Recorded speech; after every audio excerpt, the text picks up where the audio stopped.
Donc maintenant, dans l'analyse et le suivi des performances, ça, tu peux le faire une fois par semaine, ou alors, si tu as un peu plus de temps, tu peux le faire une fois par jour, une fois que tu as fait ta campagne de prospection.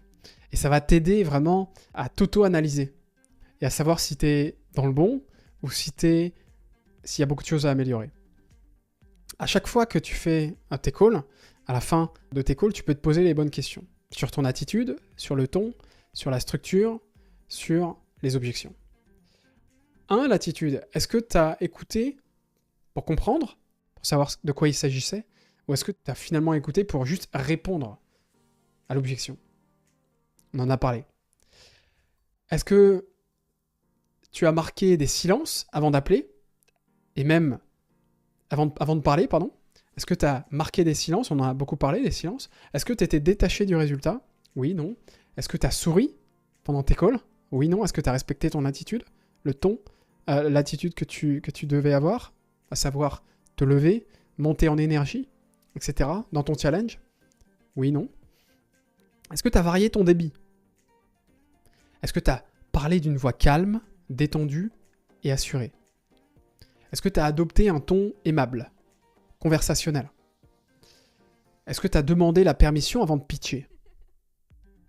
Est-ce que tu t'es assuré de parler à la bonne personne?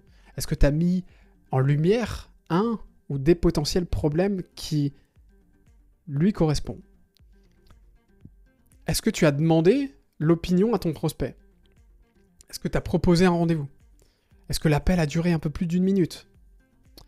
Est-ce que, sur les objections, est-ce que tu as respecté les réponses aux objections qu'on s'était mis?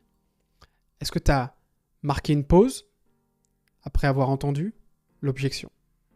Est-ce que tu t'es senti confiant ou confiante pour répondre? Est-ce que tu as évité de convaincre? Voilà, toutes ces questions sont hyper intéressantes, pertinentes pour s'auto-analyser et toujours sur un état d'honnêteté. Ok? Maintenant, on arrive à la fin de cette étape 3 sur le suivi et l'analyse. Ce que tu vas faire, c'est t'analyser une fois par semaine. Plus tu t'analyses, plus tu seras en capacité de savoir ce qu'il faut modifier, améliorer. Et si besoin, tu peux te faire analyser. Je peux t'analyser. Donc, soit tu m'envoies un message Slack avec ton espace de prospection et tes résultats, ou soit on se cale une visio pour approfondir sur tes performances. Voilà. On se retrouve dans la prochaine vidéo.